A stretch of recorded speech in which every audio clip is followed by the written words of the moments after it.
ग्राम सभा, ग्राम सभा, ग्राम सभा, ग्राम सभा। अरे ये ग्राम सभा है, अपनों की सभा है, सपनों की सभा है, अरे ये ग्राम सभा है। स्वशासन का आधार यही है, खुशियों का संसार यही है। ये ग्राम सभा है, अरे ये ग्राम सभा है। निर्णय में हुई भागीदारी, समझी हमने जिम्मेदारी। आगे हमको अब जाना है, विकास का परचम लहराना है। अरे ये ग्राम सभा है, अपनों की सभा है, सपनों की सभा है, अरे ये ग्राम सभा है।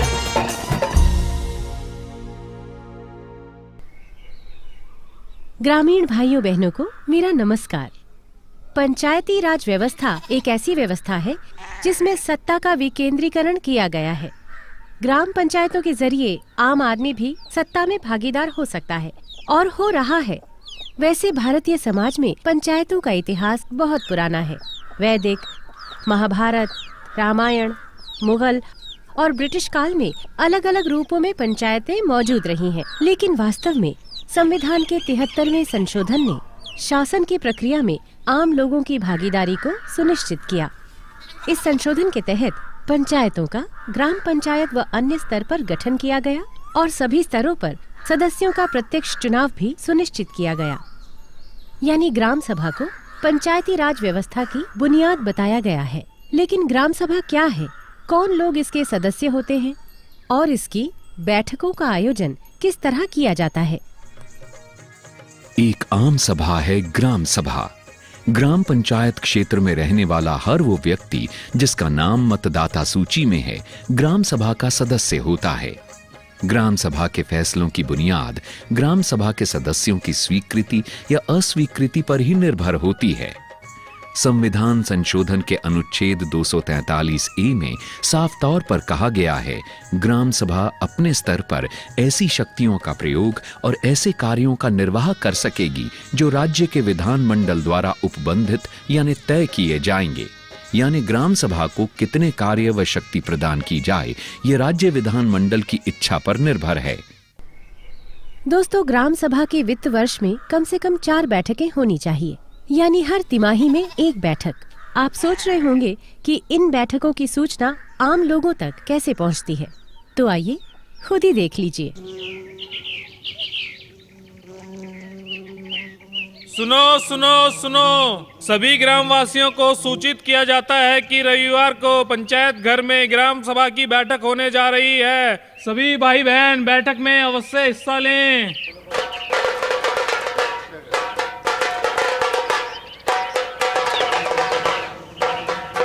ग्राम सभा की बैठक की सूचना बैठक से 7 दिन पहले गांव के सभी लोगों तक पहुंच जानी चाहिए।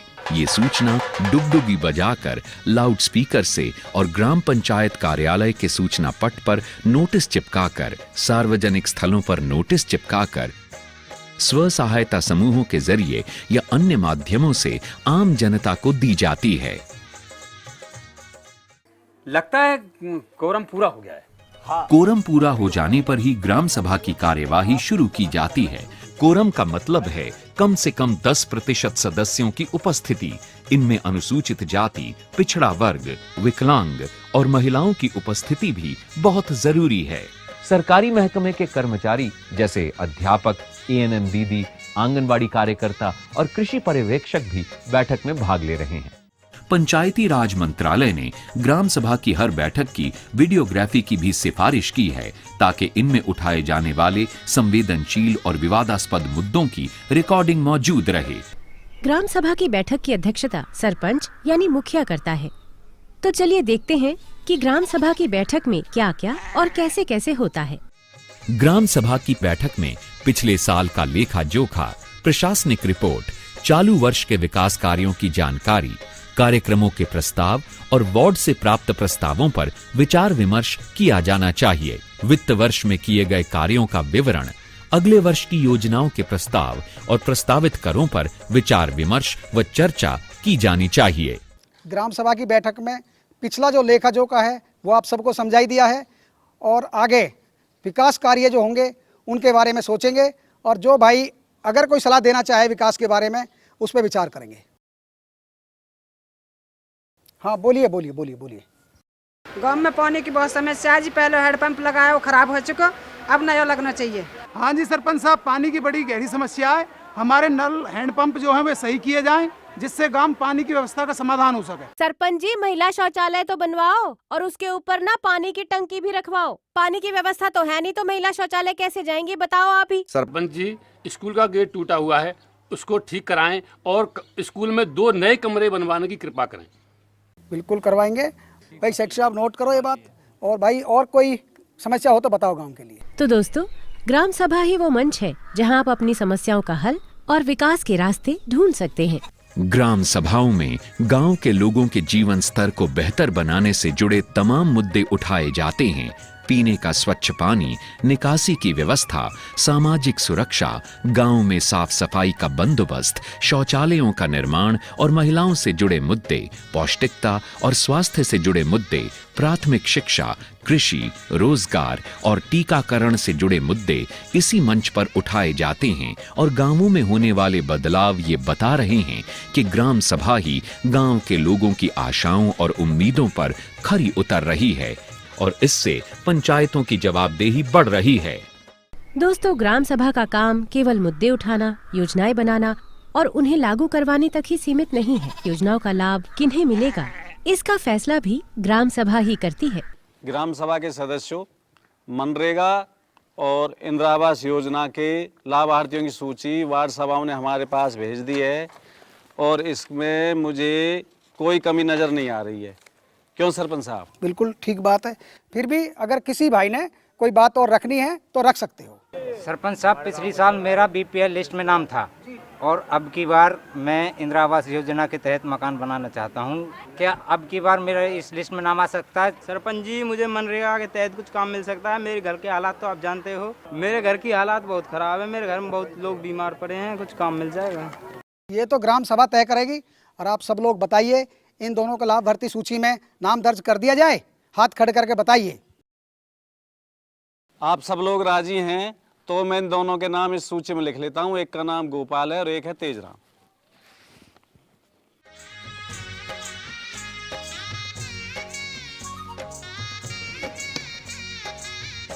दोस्तों, ग्राम सभा में लाभार्थियों के चयन में पूरी पारदर्शिता और ईमानदारी बरती जाती है ताकि इस संस्था के प्रति आम लोगों में विश्वास पैदा हो।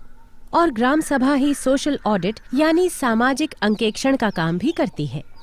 सोशल ऑडिट का अर्थ है यह देखना कि विकास के कार्यों में खर्च हुए धन का सही तरीके से उपयोग हुआ भी है या नहीं और इसका स्थानीय विकास पर क्या प्रभाव पड़ा। वास्तव में ग्राम सभा द्वारा किया जाने वाला सोशल ऑडिट गांव के विकास की तस्वीर को शीशे की तरह साफ करता है। सोशल ऑडिट के लिए ग्राम सभा की जो बैठक बुलाई जाती है, उसके लिए भी बाकायदा गांव में मुनादी कराई जाती है। सभी गांव वालों को सूचना दी जाती है कि रविवार को पंचायत घर में ग्राम सभा की सोशल ऑडिट की बैठक होने जा रही है। सभी ग्रामवासी इसमें शामिल हों। ऑडिट समिति की रिपोर्ट हमारे पास आ गई है और आप लोग इसकी जांच कर सकते हैं। लो। सोशल ऑडिट या सामाजिक अंकेक्षण के लिए ग्राम सभा एक सामाजिक अंकेक्षण समिति का चयन करती है। ये चयन ग्राम सभा के सदस्यों के बीच से ही किया जाता है। इस समिति के कुछ सदस्य होते हैं। ये समिति जिस भी कार्यक्रम या योजना का सामाजिक अंकेक्षण करना चाहती है, उससे संबंधित सभी सूचनाएं और दस्तावेज इकट्ठा करती है। उन दस्तावेजों की जांच पड़ताल की जाती है और उनका मिलान किए गए कार्यों एवं लोगों के अनुभवों व विचारों के साथ किया जाता है। इसके बाद एक रिपोर्ट बनाई जाती है जिसे ग्राम सभा के समक्ष रखा जाता है। मूल रूप से सामाजिक अंकेक्षण वित्तीय लेन देन की शुद्धता को जांचने के लिए किया जाता है, यानी योजनाओं का क्रियान्वयन सही प्रकार से हो रहा है या नहीं। आसान शब्दों में इसी छानबीन को सामाजिक अंकेक्षण कहा जाता है। ये सामाजिक अंकेक्षण एक बार फिर ग्राम सभा के सशक्त होने को साबित करता है। ग्राम सभा की सक्रियता ही ग्राम सभा को सशक्त बनाती है और सशक्त ग्राम सभा गांव और समाज के विकास की नींव रखती है। ग्राम सभा गांव के विकास के मुद्दे तो उठाती ही है, साथ ही वो उन सामाजिक और गंभीर मुद्दों को भी उठाती है जो किसी भी समाज और राष्ट्र के विकास में सहायक साबित होते हैं। देखो भाइयों बहनों ग्रामवासियों, एएनएम दीदी अब कुछ समझाएगी, आप लोग ध्यान से सुनना।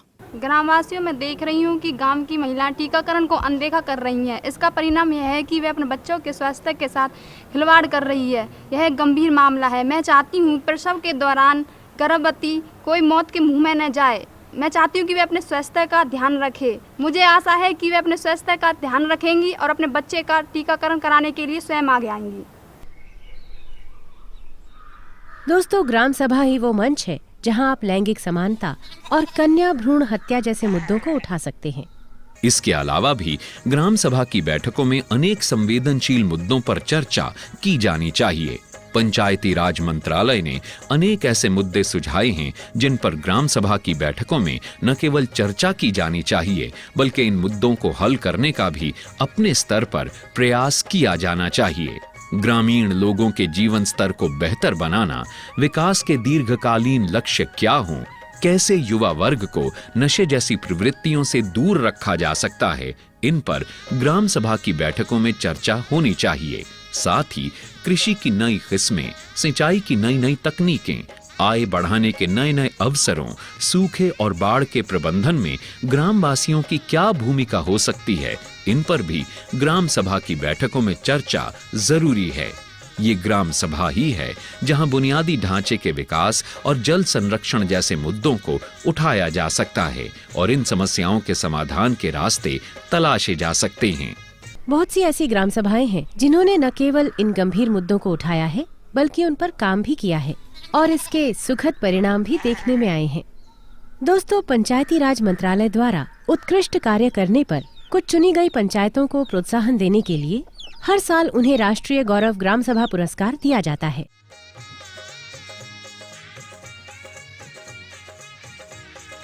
आज देश में लाखों ग्राम पंचायतें सक्रिय रूप से काम कर रही हैं और गांव में रहने वाले हर व्यक्ति के पास ये अधिकार है कि वो अपने और अपने गांव के विकास के लिए आवाज उठा सके। जैसे जैसे ये आवाज बुलंद होगी, ग्राम सभा के हर सदस्य की भागीदारी बढ़ेगी, ग्राम सभाएं सशक्त होंगी। ग्राम सभाओं का सशक्त होना ही सही अर्थों में स्वशासन की अवधारणा को व्यावहारिक रूप दे पाएगा और पंचायतों की जवाबदेही तभी तय हो पाएगी और तब महात्मा गांधी का वो सपना पूरा होगा जिसमें उन्होंने कहा था, विकास का तब तक कोई अर्थ नहीं है जब तक वो गांव में खड़े अंतिम व्यक्ति तक न पहुंचे। तभी हमारा देश सुराज की ओर अग्रसर होगा।